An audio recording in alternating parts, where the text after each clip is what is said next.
केळीप्रमाणेच थंडीच्या काळात इतर पिकांचीही काळजी घेणं गरजेचं आहे। कशी घ्यावी पिकांची काळजी बघूयात पीक सल्ला।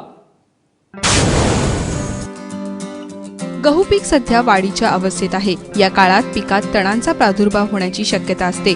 तणांचा प्रादुर्भाव वाढल्यास पिकाच्या उत्पादनावर परिणाम होऊ शकतो। तणांच्या नियंत्रणासाठी 1 ते 2 वेळा खुरपणी करावी। कोळपणी करून जमीन मोकळी करून घ्यावी। आंतरमशागतीमुळे तणांचा नाश होतो आणि जमिनीत ओलावा टिकून राहण्यास मदत होते। पेरणीनंतर 18 ते 21 दिवसांनी पाण्याच्या पाळ्या द्याव्या। ज्या ठिकाणी ओलावा उपलब्ध आहे त्या ठिकाणी बागायती गहू AKW 381, HI 977, HD 2501, AKW 1071 आणि NIW 34 या वाणांची पेरणी करावी।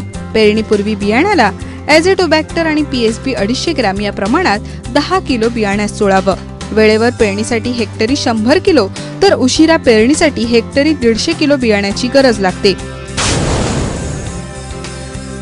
हरभरा पीक 20 दिवसांचं झाल्यानंतर पहिली कोळपणी करावी, तर 1 महिन्याचं असताना दुसरी कोळपणी करावी। कोळपणीमुळे हवा जमिनीत चांगली खेळत राहते, पिकांची वाढ उत्तम होते। कोळपणीनंतर 1 खुरपणी करावी, यामुळे तणांचं नियंत्रण होतं। कोरडवाहू क्षेत्रामध्ये कोळपणी केल्याने जमिनीला पडणाऱ्या भेगा बुजतात। कोबी आणि फुलकोबी पिकावर चौकोनी ठिबकाच्या पतंगाचा प्रादुर्भाव दिसतो। या पतंगाचं एकात्मिक पद्धतीने नियंत्रण करावं।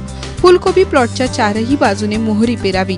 मुख्य पिकाच्या 25 ओळीनंतर मोहरीच्या 2 ओळी पेराव्यात। शेतात पक्षी बसण्यासाठी काठीचे मचाण लावावे। एकरी 5 या प्रमाणात फेरेमॉनचे रक्षक सापळे लावावे। मोहरीवर अळ्या दिसू लागताच तज्ञांच्या सल्ल्यानुसार पहिली फवारणी करावी। ब्युरो रिपोर्ट ABP माझा।